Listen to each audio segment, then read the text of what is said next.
Listen, ma'am, you know, if you don't pay this money, I'm going to kill your daughter. Today, AI allows for high precision impersonation at scale. Criminals use now what we call neural puppetry to create the perfect lie. Like, impersonating a trusted source like a CEO, a spouse, an attorney, a child, making that fraud feel 100% human because it's weaponizing our human blind spot, our default to trust. The psychological and biological instinct to trust the familiar, to trust each other, right? It is that cognitive gap where biological trust overrides suspicion, leaving the door wide open to all kinds of fraud and deception. What if the person calling you, claiming to be your daughter, your spouse, your boss, actually isn't? What if it's a scammer using AI voice cloning so convincing, so perfect that you can't tell the difference? This is not science fiction. This is happening right now, today. And if you're a parent, an entrepreneur, someone managing wealth or assets, or anyone who thinks they're too smart to fall for a scam, this episode is for you. Because here's the hard truth: your brain is their target, and your instinct to trust is the vulnerability they exploit. My guest today is none other than Robert Siciliano, CEO of Protect Now LLC, a cybersecurity expert and private investigator who spent 30 years teaching people how to think differently so they actually do things differently. In today's conversation, we're breaking down the human blind spot that makes you vulnerable, the specific tactics criminals use to manipulate you, and the simple frameworks that you can use to protect your family and your legacy from becoming their next victim. This is absolutely one of the most impactful conversations that I've had in 2026. So it's my pleasure to introduce to you Mr. Robert Siciliano. Robert, well, again, thank you so much for your time. I'm super excited to learn. But why don't you kick us off, tell everybody a little bit about yourself, and maybe why should they be listening to you today? Sure. I am based in Boston, Massachusetts. I am a father of two late teenager girls. I'm a girl dad, married 25 years. I'm a dad dog to Minx, the Belgian Malinois, which they call it a dog, but it's really like a hyena. And I've been presenting and providing security awareness training for 30 plus years, which today I call security appreciation training, due to the fact that most people don't have a high degree of appreciation for the security in their life. They just don't. They take it for granted. And I wake up every day making sure that, I am engaged in the process of being the messenger for the message, due to the fact that I truly believe in security appreciation. The messenger for the message, for security appreciation. Give us the distinction there, right? You said you've been, 30 years around security awareness, but now you're calling it security appreciation training. We live in a culture where most security awareness is regulatory based, compliance training. Watch a video, go through an LMS, a learning management system, recognize the risks of the URL, don't click this, don't do that, or else. And that doesn't necessarily translate into the learner wanting to engage in the process of making sure that they are effectively managing risk in the workplace, because it doesn't necessarily affect the learner. We are a selfish or self-interested creature, humans, and we primarily want to know what's in it for us first. And phishing simulation isn't in it for us, it's for the corporation. And so security appreciation is, okay, this is how you protect your own identity. This is how you manage your own passcodes. This is how you essentially protect your own bank account. This is how you protect your child's digital footprint. This is about you and how security affects you and how you navigate the world, because there are predators and thieves out there that mean to do you harm. Here's who they are. Here's how they operate. These are what their targets look like. And here's how you manage that risk. And once you kind of flip it on its head and present it in such a way that all security is personal to the learner, they're like, whoa, I didn't know that this training was going to be like that. This is good. I want this. I want more of that. I have questions. That's what I do. Nice. So sort of flipping it so that it is much more about the individual and what they can be doing actively for themselves, their families, their kids, versus just the security awareness of like protect your company, protect your business assets. Yeah, what I've been seeing for quite some time now is security fatigue caused by the compliance trap, you know? So entrepreneurs, CISOs, whatever, like they all engage in security to a degree, right?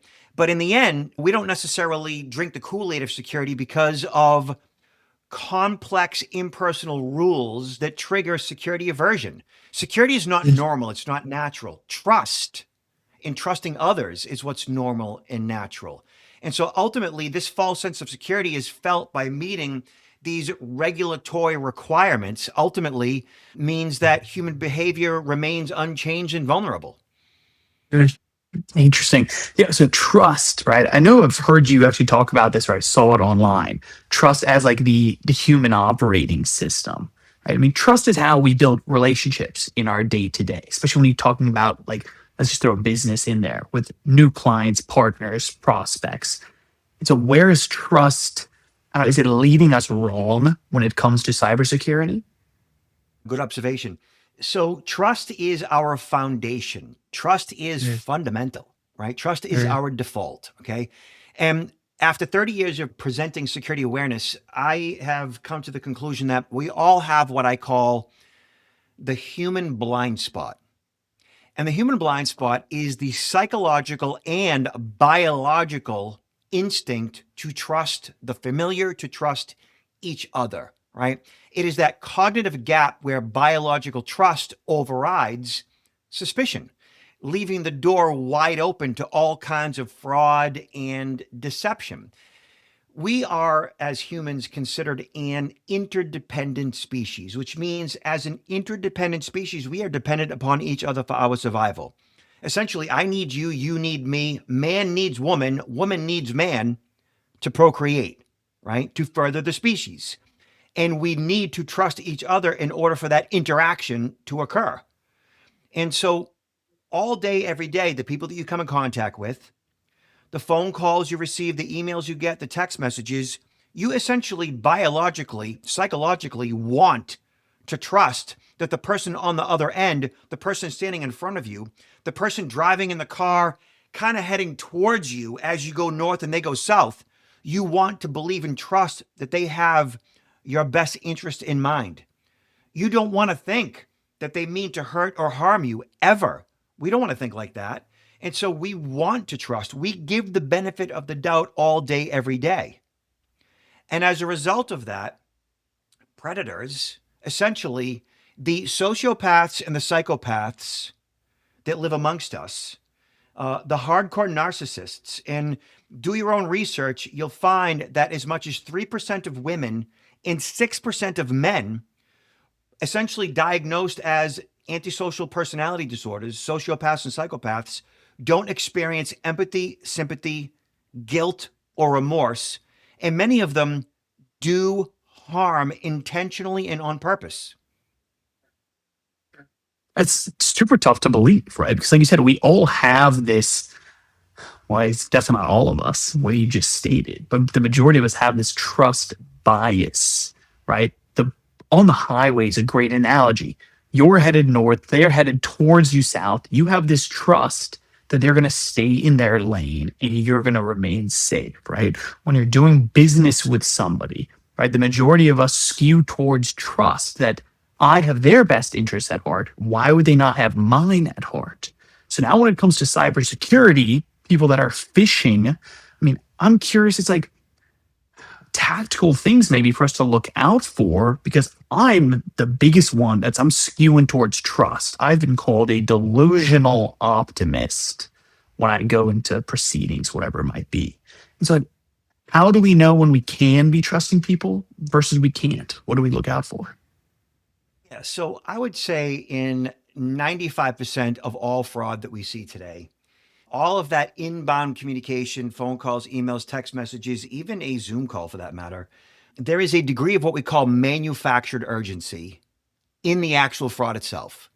And the manufactured urgency is, hey, if you don't click this link, if you don't download this file, if you don't react and respond to this password request, if you don't do this now, if you don't pay this bill, and so on, you're going to lose out. Your account's going to be closed. Your daughter is going to be kidnapped, die, whatever. Like literally manufactured urgency, right? That affects us psychologically, ultimately emotionally, that is designed to make us engage in ways in which we might not normally do intellectually if we actually understood what was happening to us, how we are being manipulated.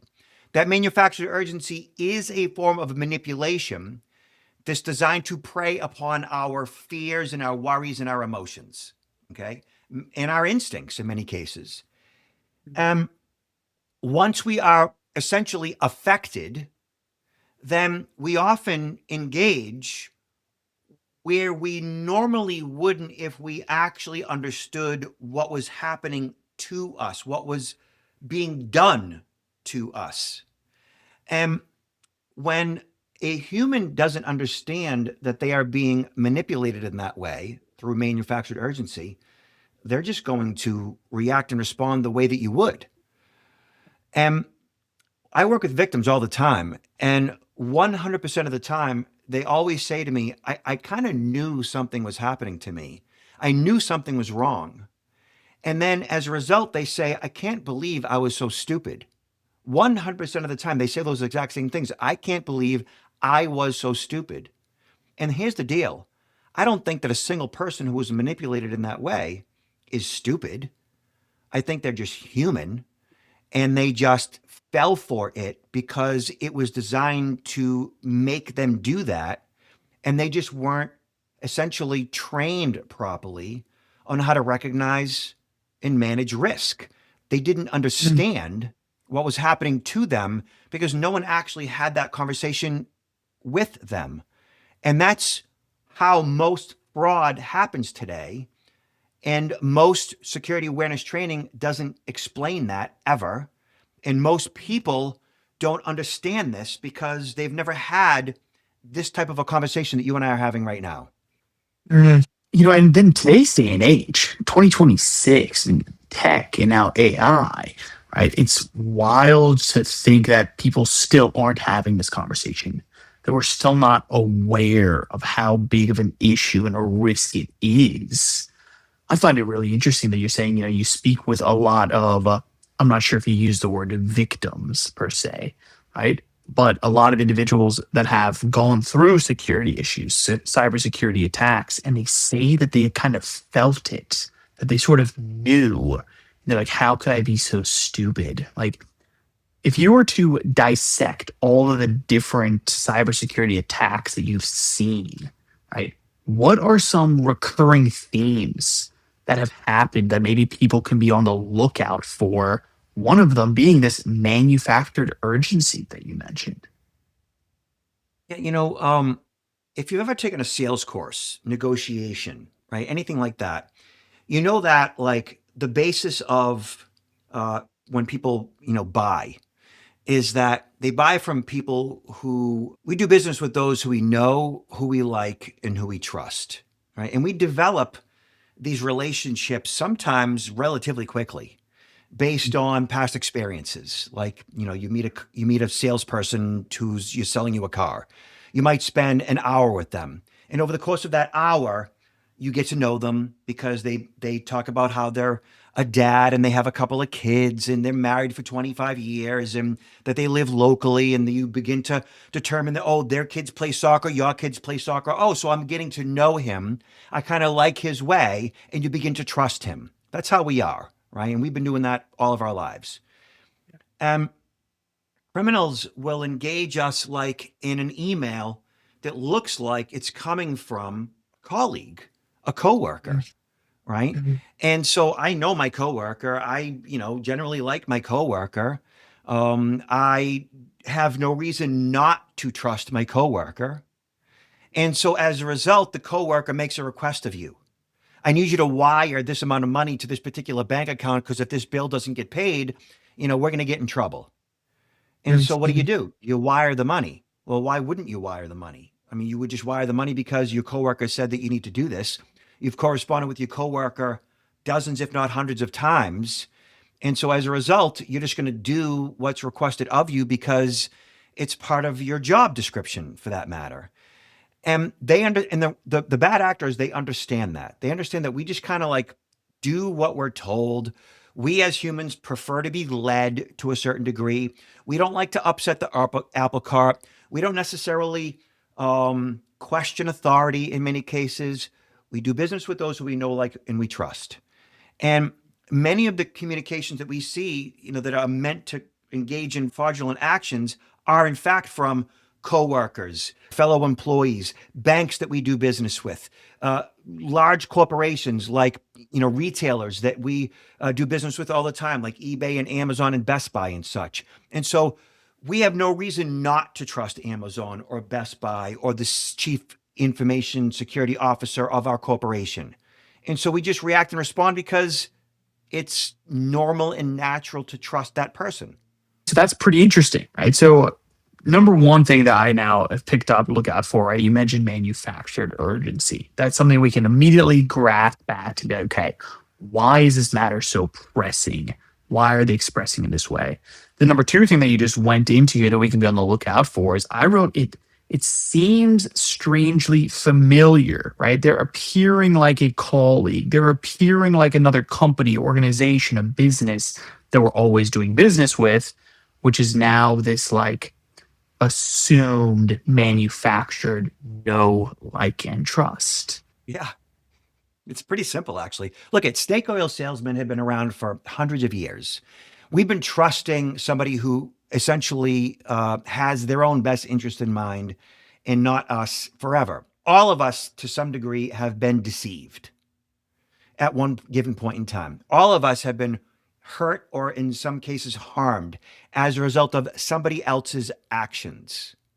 And so, those lessons that we essentially did not learn from those hurts and harms, from those traumas, also affects us.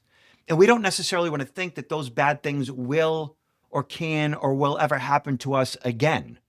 So we kind of operate in such a way where that hurt, that harm affects us psychologically and emotionally.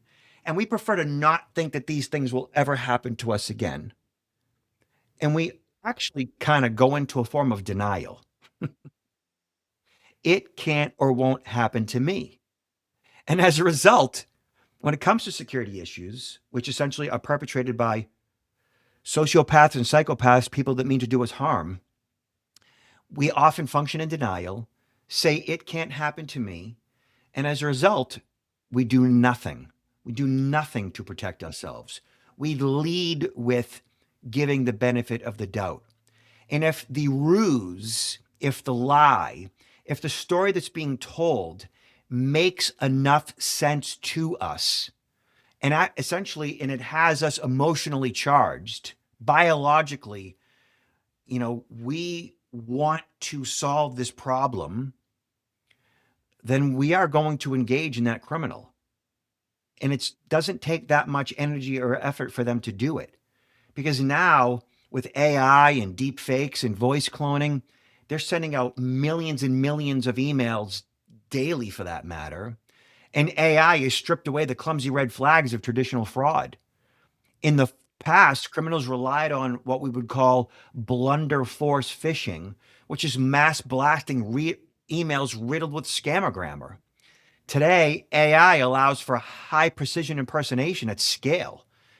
Criminals use now what we call neural puppetry to create the perfect lie, like, impersonating a trusted source like a CEO, a spouse, an attorney, a child, making that fraud feel 100% human because it's weaponizing our human blind spot, our default to trust, making the deception feel 100% human. And as a result, like AI automates this grooming process, utilizing what we call normalizing dialogue to build rapport with that human.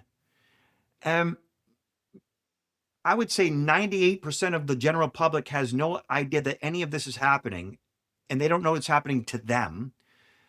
And essentially, security awareness training does nothing to explain that. And we just kind of fall into it because, again, no one's had this conversation with anyone. Or becoming more and more aware now, right? Because of individuals like yourself having this conversation, right? We're moving away from just awareness to now more appreciation training. Okay. I'm gonna keep sticking on this piece for a moment around how do we know, right? You just mentioned ChatGPT, AI, deep fakes, right? AI voice that sounds like me, like you. So, Robert, the amount of interviews that you have done in the thousands, am I correct? Between radio spots, Fox News, CNN, the list goes on for forever, right? Your voice is out there thousands of times. So sounds like all I have to do, download it. This is, of course, extremely simple. Download it, upload it into an AI, and I clone your voice instantaneously, right? Now, all of a sudden, I have my fake AI Robert start calling people and saying, hey, it's me. My voice sounds exactly the same, right? I'm in this urgent situation, right? You already know, like, and trust me. Send me money. How do we have any chance of knowing that this is fake? What can we do to protect ourselves from this new generation of smart cybersecurity? yeah. So we don't have a chance at all unless we begin to recognize risk effectively. And that means essentially going forward, every single time the phone rings, every single time you get an email or a text message, every Zoom call you're on, every pop up you get, we need to be looking for and recognizing where is the risk. And that is not necessarily worrying, living in fear, being paranoid. Paranoia is essentially a mental health issue.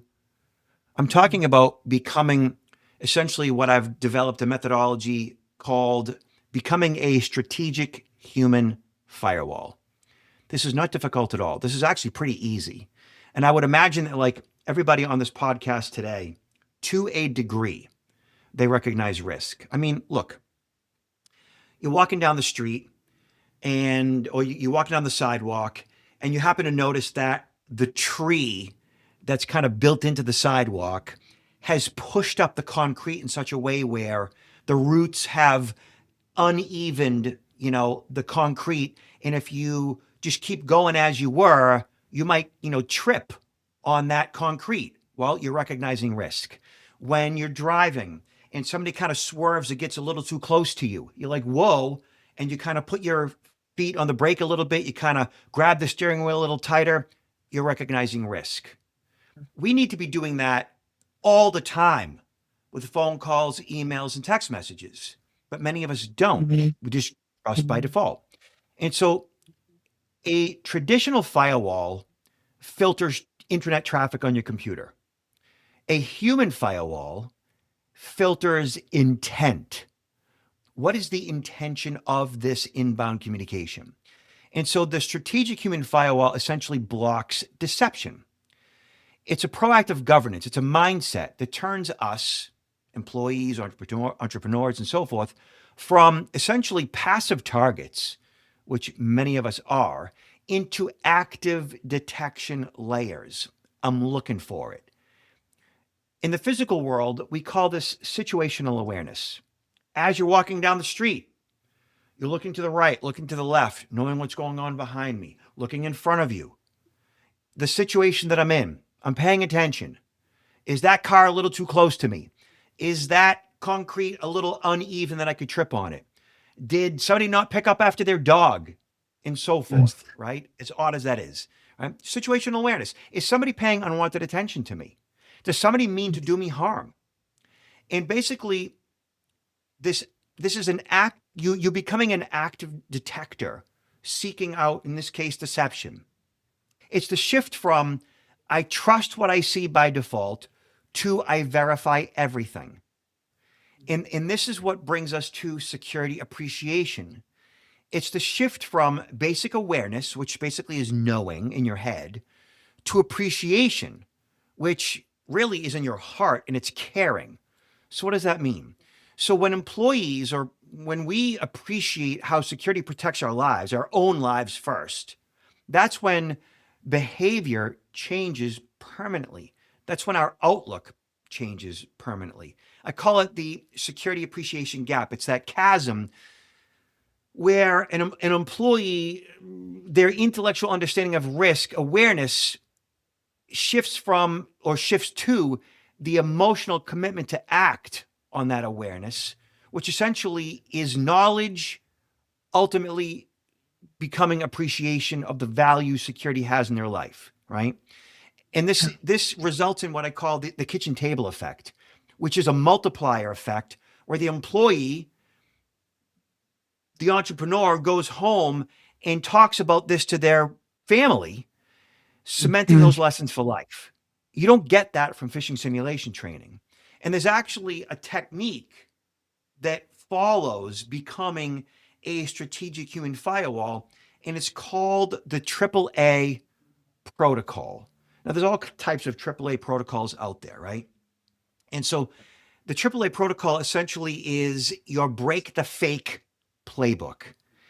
AAA is analyze, which means recognize the manufactured urgency, authenticate, which means recognize the digital mask, and then act. So analyze, authenticate, and act. And act means execute what we call out of band verification, which means never using the contact information in the phone call, the caller ID, the email address, right?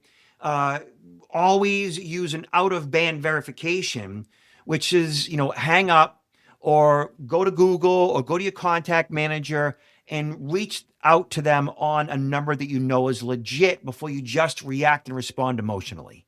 That was great, Robert. Thank you. Everybody, rewind a couple minutes here and listen to this again, right? Everything from the strategic human firewall, getting down to this triple A protocol and the break the fake playbook. This last, go back and listen to it. I'm not going to recap the entire thing because I actually want people to go back and listen here. But this last piece here of the act, right? Out of a, what did you say? Out of the band, like Verification, yeah. if Out of band verification is verification. like, yeah, so the caller ID comes in. It's a phone number that you recognize, right? But you can Yeah, easily, bad actors can easily spoof caller ID. So yeah, before you just trust it automatically, like literally say, all right, let me call you right back. I'm sorry, just let me call you right back. No, you can't call me right back. It has to happen now. Manufactured urgency. Let me call you right back. Hang up and call them back. Listen, let me give you a quick example, really quick, right? Very, very recently, a woman, a mom, gets a phone call from a guy from her daughter's phone number. I have your daughter. She's been kidnapped. And the mom hears the daughter in the background screaming, Mom, please help me. I'm so sorry. I'm so sorry. I didn't want this to happen. Please help me. And it is her daughter's voice. It is her daughter in the background. Because of AI voice cloning, that's possible today. Mom, I'm sorry. I didn't mean this to happen. And the guy's like, listen, ma'am, you know, if you don't pay this money, I'm going to kill your daughter. Here's what you need to do. And don't tell anybody. And the mom's freaking out. And over 5 hours, the mom went to Western Union. She went to MoneyGram. She went to her bank. She went to a Bitcoin machine. She just got money from everybody and everything and began to funnel money via wire and Bitcoin to a scammer. At the end of the 5 hours, the deal was that the mom would meet the kidnapper at a grocery store in her neighborhood, and the daughter would be fine. They'd hand over the daughter. Mm. 5 hours goes by. Thousands and thousands of dollars has been wired and sent via Bitcoin. The mother gets to the grocery store, and there's no daughter. She's like, where is she? And she's trying to call the scammer, and the scammer's not responding. She calls her daughter. Where are you? Where are you? And the daughter picks up the phone. I'm at work. What's going on, mom? Are you okay? Like, the daughter was at work the entire time. The mother, all she had to do from the very beginning was call the daughter at her phone number. And she just didn't, because she got emotionally and psychologically involved in a trap. Like, all she had to do was pick up the phone and call her daughter. She did it 5 hours later after wiring thousands of dollars. But that's how we are. That's what we will do. Mama Bear kicked in. Protect my daughter. Do what's necessary to get her safe. She didn't think for 1 second to call her daughter back, because why would you? Caller ID said it was her daughter's phone. That's the world that we live in today. It's different. It's a crazy world. Out of band verification. Hang up, call back. If they emailed you, right, go search the company, call from there. Or if they called you, hang up, email the company, go a different route for verification than the way you were Yeah. approached through. Yeah. Robert, None I of think this is complicated. It's it's all great. easy. Yeah. Always have to be literally appreciative of finding security for ourselves, right? For our families, our loved ones. Robert, you're such a passionate individual, right? As I mean, we're already starting to wrap up, unfortunately, but like, where does this come from? Give me just a little bit of like your background and what brought you to where you are today and so passionate about helping everybody become more secure. 100% of the time, I speak for a living. I'm considered what is an orator. I speak Nice. professionally, which means I get in front of live audiences, either in person or on a stage, dozens and dozens of times every single year. And I've been doing this for 30 plus years. And every time I get off the platform, people always come up to me at the end. They want to talk to me. So, where did you learn this? Like, how do you know what you know? Like, what are you, former FBI, CIA, Secret Service, law enforcement? Like, how do you get into this? And I tell them 100% of the time, like, I get into this because of what I learned from the streets of Boston. I mean, I've been doing what I do ever since I was a young teen. From my very first multiple attack situation where I was mugged by 5 kids in downtown Boston at 12, to meeting my first victim of sexual assault at 13. I didn't know what sex was, never mind rape at 13 years old. And my dad explained to me the birds and the bees and sexual assault at 13 years old. And so between those two situations, I became very interested in self-preservation and making sure that everybody around me understood, how to protect themselves, especially young women, from, sexual predators. And so I have been doing this ever since I was a teen. And then in the mid 90s, I had my first computer to manage my small business, which was teaching real estate agents personal security, because real estate agents are murdered. And when I had my first computer, it was an IBM PS1 Consultant, which was the make and the model of a computer that had Windows 3.0. We're at 11 plus now. And it had a 150 megabyte hard drive. And I had to buy a separate card to install so I could connect to AOL dial up. And I had the ability to accept credit cards on my computer, and I got hacked within a month of connecting to AOL. And I was already teaching personal security as it relates to violence and theft prevention in the physical world. And now I just got stolen from online, virtually, via dial up, AOL. I did not know that that was a thing. And No. so when I talked to the bank and the credit card company, they're like, yeah, this is becoming a problem for us too. You're still responsible for the money, so sorry. And so, as upset as I was losing thousands of dollars, I was intrigued, because my process has always been reverse engineering the bad actors' process. You know, back in the day, predators as it relates to, rapists and thieves as it relates to burglars and home invaders. But to be stolen from via dial up, when I began to understand what was happening, I said, and I recognized this is going to be huge. And it is. I mean, look at it today, right? It's a it's going to be about a $12.1 trillion issue by 2031. And I've been talking about this since the mid 90s. And the only thing that has changed since then is that cybercrime is a for profit business today, versus back then, it was some hacker in his mom's basement. Today, it's a for profit business. And now, organized crime has taken full advantage of that. Cybercrime is already eclipsing the illicit drug trade. That's where we're at now. Okay. What hasn't changed are consumers, the entrepreneurs, the employees, meaning like everybody listening to this call today, watching this, video, we really haven't changed much at all. We're still doing the same thing that we did 30 years ago. We're still using the same passcode across multiple accounts. We're still not using two-factor authentication for all our critical accounts. I know this because I get in front of live audiences and I ask them the question, and the answers are always the same thing. 90% of the general public does nothing. That hasn't changed from 30 years ago. So I get into this because I saw it playing out in my own life. And, I'm continually frustrated by corporations and government agencies.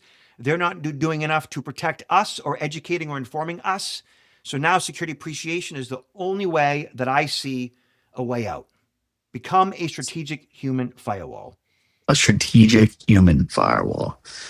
Wow, Robert, from the streets in Boston, right, to 1995 cyber attack on yourself.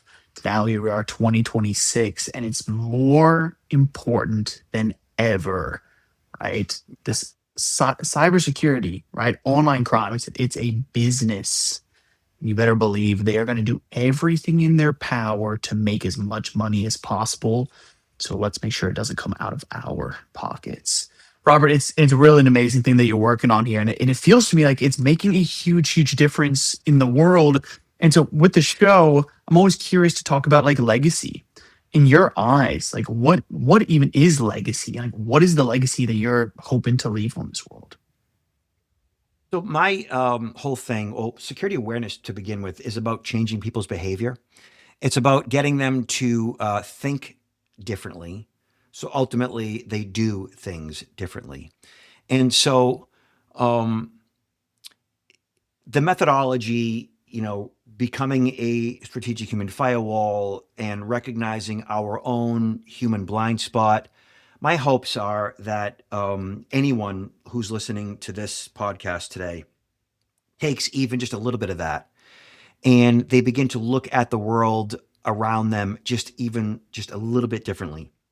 And as a result, they begin to do things even just a little bit differently so that when they get that phone call, that email, that text message, they ultimately like stop what they're doing.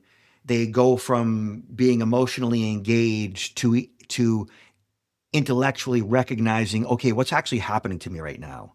And they take that and they express that to their friends and their family and their colleagues, and they begin to do things differently. And as a result, that might actually prevent someone's daughter from being sexually assaulted at a college party. It might prevent your mom from, liquidating her assets in because she got, a pop-up that resulted in, her thinking that, she's in this new relationship with this guy because your dad died 10 years ago. And because she's been lonely, she's susceptible. Like, my goal is to make people more secure as a result of my experiences.